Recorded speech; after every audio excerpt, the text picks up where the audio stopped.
Hola, ¿qué tal? Estás escuchando Interactivo Podcast, una iniciativa de comunicación de FIRA. Yo soy Cecilia Arista y como ya lo pudiste identificar, iniciamos esta emisión con lo que se ha convertido en un himno de protesta contra la violencia hacia las mujeres. Hoy es jueves 25 de noviembre de 2021, Día Internacional de la Eliminación de la Violencia contra la Mujer.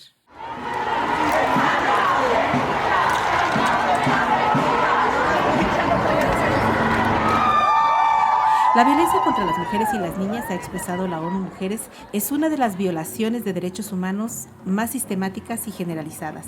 En México, los datos de la Encuesta Nacional sobre la Dinámica de las Relaciones en los Hogares 2016, elaborada por el INEGI, señala que 66.1% de las mujeres en el país ha sufrido al menos un incidente de violencia emocional, económica, física, sexual o de discriminación a lo largo de su vida en al menos uno de estos ámbitos. Y en el ámbito laboral, tan solo en los últimos 12 meses de ese año, 2016, la violencia ejercida contra las mujeres ocurrió en un 79.1% en sus instalaciones de trabajo, donde 47% de las agresiones sufridas por las mujeres fueron agresiones sexuales, 48.4% agresiones emocionales y 3.7% agresiones físicas ejercidas por parte de un compañero de trabajo en 35% de los casos y por un jefe o patrón en un 19%. Y bueno, es por eso que en orden con los esfuerzos institucionales que en FIRA hemos venido realizando con respecto a las acciones que se encuentran enmarcadas en nuestra política de igualdad y no discriminación y nuestro código de ética en FIRA, que esta semana, con motivo de la conmemoración naranja de este 25 de noviembre, hemos preparado este episodio especial del podcast con la finalidad de contribuir a la conciencia de este fatal flagelo de la violencia que afecta a los derechos humanos y las condiciones de igualdad y desarrollo de las mujeres en México y en todo el mundo. Así que para abordar este tema hemos invitado en esta emisión a la maestra Elvia Higuera Pérez. Ella es maestra en Gerencia Pública y Políticas Sociales, doctorante en Género y Derecho por el Instituto Universitario de Puebla, ponente y conferencista nacional e internacional en temas de violencia de género, derechos humanos, violencia familiar, violencia política y políticas públicas con perspectiva de género, entre otros aspectos, y su desempeño laboral lo ha venido realizando principalmente en la Secretaría de Igualdad Sustantiva en el Estado de Michoacán, en la Procuraduría General de Justicia como fiscal especial para la atención del delito de violencia familiar, y bueno, pues también ha sido consejera electoral en el Instituto Electoral de Michoacán, donde impulsó la creación del Observatorio de Participación Política para las Mujeres, entre muchas otras acciones que ha venido realizando. Elvia, qué gusto de verdad contar con tu participación aquí en el podcast de FIRA. Hola, Ceci, muy buenas tardes. Te saludo con mucho gusto, al igual que al auditorio. Que nos hagan el honor de escuchar esta intervención que vamos a tener en un marco de confianza, en un marco de compartir un poco, como bien lo comentas, la experiencia que se ha venido pues asimilando. Y saludo igualmente a dos de nuestros compañeros del área de Cultura y Desarrollo Organizacional de FIRA que nos acompañan hoy en esta conversación, que son mi compañero José Antonio Heredia. Hola, ¿qué tal, Toño? Hola, ¿qué tal, Ceci? Muy buenos días. Un saludo a todos. Y Adriana Migueles. Hola, Adriana, qué bueno que te sumas a la conversación. Hola, un gusto saludarles a todas y a todos. Híjole, pues el tema es bien amplio, pero ¿qué te parece, Elvia, si empezamos definiendo primero qué es la violencia de género y cómo la reconocemos? Claro que sí, Ceci, con mucho gusto. Fíjate que es una pregunta muy interesante porque justamente lo que va a generar un parteaguas en el análisis de la violencia y a su vez en el diseño de la política pública y de los marcos normativos va a ser una convención muy importante a nivel internacional, que es la Convención para Prevenir, Sancionar y Erradicar toda forma de violencia en contra de las mujeres y las niñas, que va a ser suscrita en Belém do Pará, en Brasil, pues se le conoce como la Convención de Belém do Pará, en el año de 1994. En el caso de México entra en vigencia en 1998 y este documento internacional, en lo personal yo soy una fiel seguidora del mismo porque además hay un comité de seguimiento y evaluación acerca de lo que los países están haciendo respecto a la implementación de esta convención. Y bueno, esta convención, ¿por qué va a ser tan importante? Yo diría por tres aspectos. En un primer momento va a definir de manera muy puntual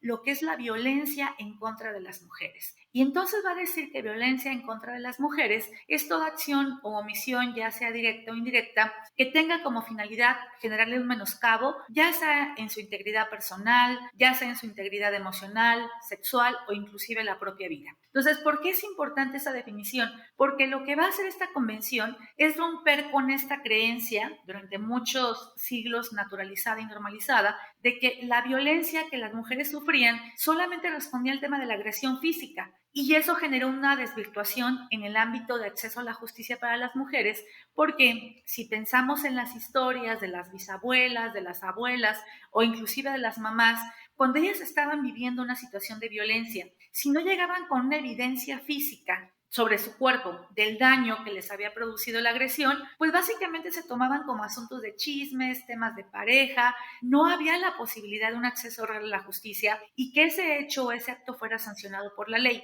Lo que hace Belén do Pará es decir, no, la violencia no es solamente la agresión física, las mujeres por su condición de nacer mujeres y estar insertas en relaciones desiguales de poder frente a los varones, van a estar expuestas en diferentes momentos de su vida, independientemente del tema de la edad, de la clase económica, de la condición de discapacidad, de una orientación sexual diferente, independientemente de esas circunstancias, en algún momento de su vida van a experimentar algún tipo de violencia.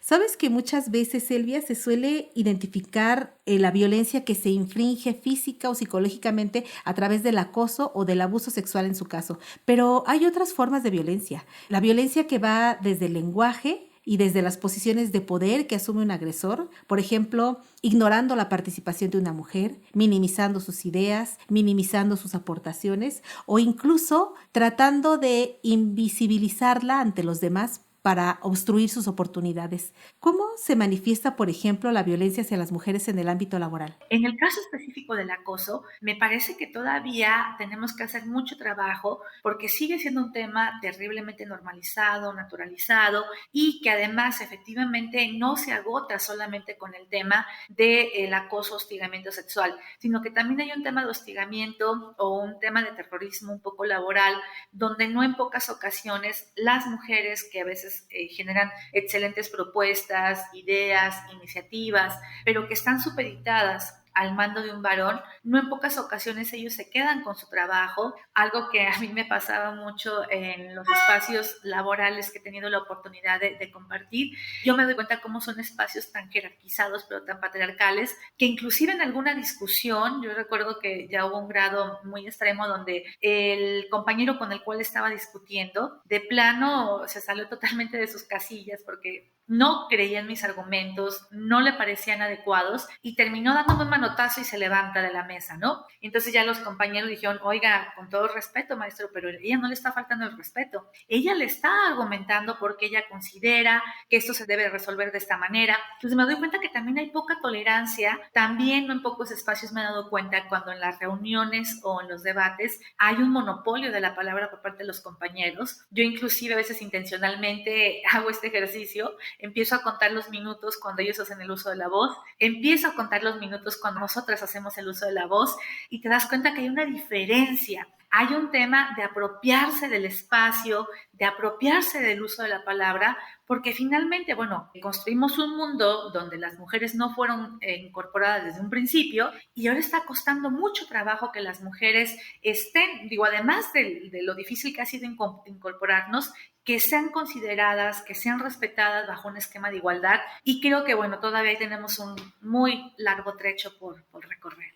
Elvia, desde tu experiencia atendiendo a mujeres víctimas de violencia, ¿cómo se puede prevenir la violencia hacia las mujeres en el ámbito laboral? Sí, yo creo que es importante a la par de las prácticas que pudieran prevenir la violencia laboral, Ceci, que puede ser bien el tema de los protocolos, que estos se pueden manejar en dos vías. Uno es el procedimiento administrativo que puede iniciar cada institución en contra del trabajador que esté generando una situación de acoso. También está la vía penal. Me parece que también es importante que cuando el tema del acoso, hostigamiento ya llega a un nivel de riesgo para con la víctima, es importante que se dé vista o aviso, en este caso, a la autoridad correspondiente, que en este caso, bueno, ya sería la Fiscalía del Estado. Creo que esa primera medida es importante. O también creo que es necesario que todas las instituciones en este momento cuenten con políticas muy claras en cuanto al tema de la igualdad, en cuanto al tema de la inclusión de las mujeres, y esto va desde establecer principios de paridad en la asignación y designación de cargos. Esto va también respecto de protocolos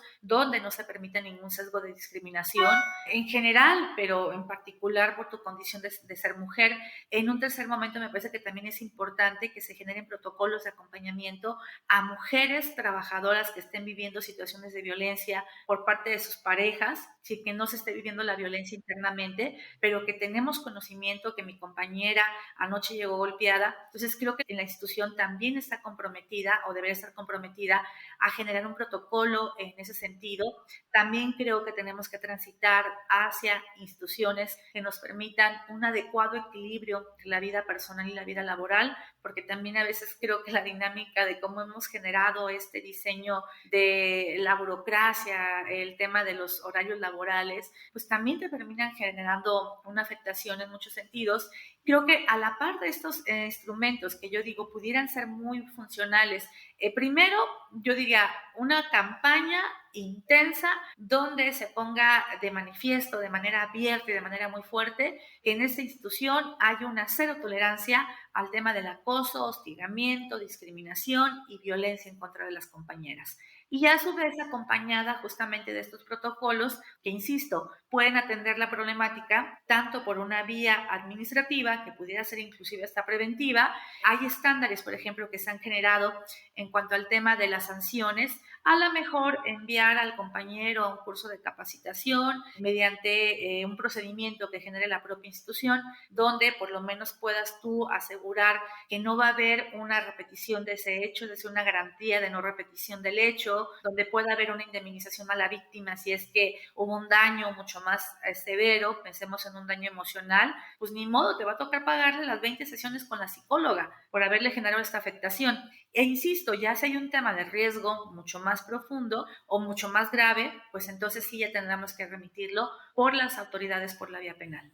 Toño, desde el otro lado del género, desde el género par, ¿tú cómo ves este tema? En muchas ocasiones suele todavía ser muy predominante la presencia masculina en instituciones financieras, que es el caso de FIRA también. ¿Y tú cuál piensas o cuál crees que es el papel de los hombres en este tema de la prevención de la violencia hacia las mujeres? Pues efectivamente, sí, gracias por tu pregunta. Fíjate que efectivamente, pues bueno, la permanencia, la prevalencia y la presencia de varones en las organizaciones, pues es significativamente mayor todavía en la administración pública federal. No obstante, que bueno, pues ya, pues con normas como la norma mexicana en igualdad laboral y no discriminación, en la cual nosotros nos hemos certificado, pues bueno, considera que debe de haber al menos el 40% de mujeres para poder obtener este certificado. Pero un número de mujeres y un número de hombres no determina necesariamente la presencia o no de violencia. Esto tiene que ver más con cuestiones culturales. Y aquí es, pues bueno, un tema mucho más complejo que no necesariamente se soluciona ingresando a más mujeres en las organizaciones, sino cambiando la manera en que los hombres que trabajamos en las organizaciones vemos a las mujeres. Y es meternos, pues, a la perspectiva de género, pero también a los roles de género y a la manera en que los hombres entendemos el papel de las mujeres dentro de las organizaciones. Mucho se ha avanzado ya, mucho en nuestra organización y en toda la administración pública federal para poder, pues, ir cambiando, ir modificando esta idea estereotipada de que los hombres son los que trabajan y las mujeres son las que cuidan a los hijos y se quedan en el hogar. Sin embargo, pues el ir transformando esta visión nos puede ayudar en primer lugar a evitar la violencia por discriminación en igualdad de oportunidades. Pero yendo un poco más allá y específicamente la violencia de género, la violencia que se concreta en conductas fundamentalmente de hostigamiento y de acoso sexual, pues bueno, allí el tema tiene que ver pues con el respeto a nuestro código de conducta, al código de ética, a las reglas de integridad y bueno, pues afortunadamente en nuestra institución existe pues un pronunciamiento de cero tolerancia y bueno, en toda la administración pública, pero bueno, aquí pues se le ha dado una difusión muy importante, cero tolerancia al hostigamiento y acoso sexual. Esto significa que no se vale nunca y que nunca está permitido bajo ninguna circunstancia por ninguna persona. Los hombres tenemos que entender, tenemos que sensibilizarnos, tenemos que cambiar nuestra manera de ver a las mujeres en el contexto organizacional y en general en la vida privada y en la vida doméstica, respetar que somos iguales y que, bueno, los principales perpetradores de la violencia, pues precisamente somos los hombres. Entonces, ¿cuál es el papel de los hombres? Pues es fundamental. Tenemos que dejar de violentar a las mujeres, no solamente físicamente, sexualmente y laboralmente, sino en todos los ámbitos y en todos los tipos de violencia que existen. Adriana, tú que colaboras con Toño precisamente en el diseño y la implementación de estos mecanismos, de estos protocolos institucionales en FIRA, ¿cuál es el compromiso que ha adquirido FIRA para prevenir la violencia hacia las mujeres y asegurar que, de haber situaciones, nuestras compañeras se sientan respaldadas para denunciar?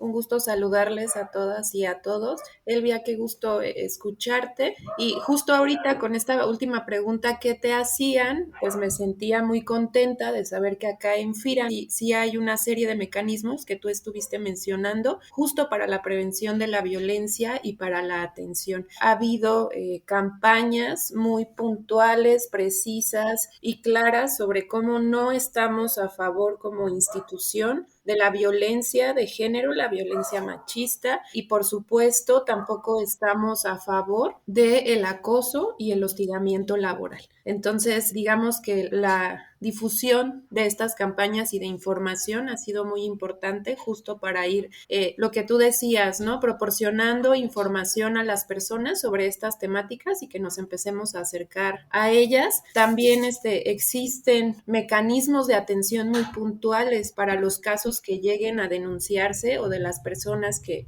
se acerquen, como lo es pues el protocolo de actuación de los comités de ética y de prevención de conflicto de intereses en casos de discriminación, y también se trabaja con el protocolo para la prevención, atención y sanción del hostigamiento sexual y acoso sexual que emite la función pública, y que estos dos instrumentos dentro de sus lineamientos y dentro de sus artículos nos hablan de cómo es importante que exista un comité de ética y de conflicto de intereses, también de que haya personas consejeras que atiendan estas situaciones, y que también el órgano interno de control forma como estas tres figuras son a las cuales las personas, las mujeres que viven situaciones de violencia laboral pueden acercarse a hacer pues una denuncia de manera verbal, ¿no? En un primer paso, porque sí me gustaría también decir que no todas las denuncias, como tú bien dices, llegan a espacios de justicia institucionalizados. Existen otros tipos de denuncias como esos que se emiten, ¿no? Aquí entre tú y yo como amigas quizá,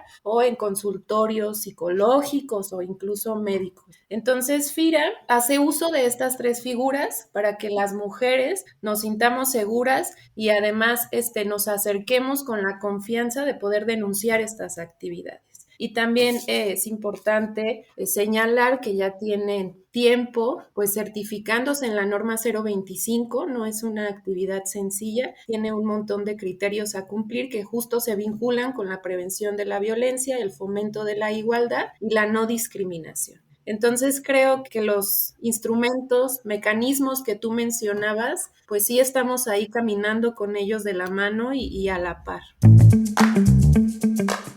Bueno, pues ahí están los mecanismos que nos comparte Adriana, que primero es muy importante conocerlos, y no me resta más que agradecer a Elvia el que nos haya compartido su experiencia aquí en el podcast. Muchas gracias de verdad, Elvia, por destacar ese papel activo al impulsar todo lo que haces para visibilizar y contribuir a erradicar la violencia contra las mujeres. Ceci, pues al contrario, muchas gracias. Yo les envío un abrazo con mucho cariño y bueno, ojalá que esta información pues nos ayude un poco en este proceso de generación de conciencia. Igualmente, Adriana, Toño, muchas gracias por su acompañamiento y soporte en estas iniciativas institucionales. Gracias, hasta luego. Muy bien, gracias, Ceci. Muchas gracias por la invitación. Un honor poder participar en el podcast de FIRA. Un saludo a todos y a todas.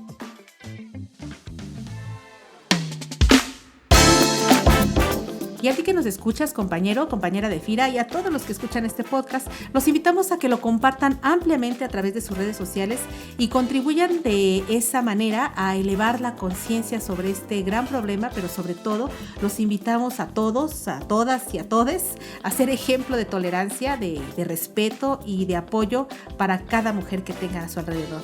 No es un problema de las mujeres, es un problema social que combatimos con educación, con valores y con el ejemplo.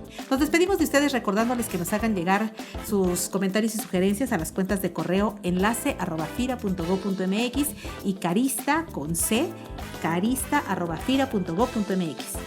Hasta la próxima emisión.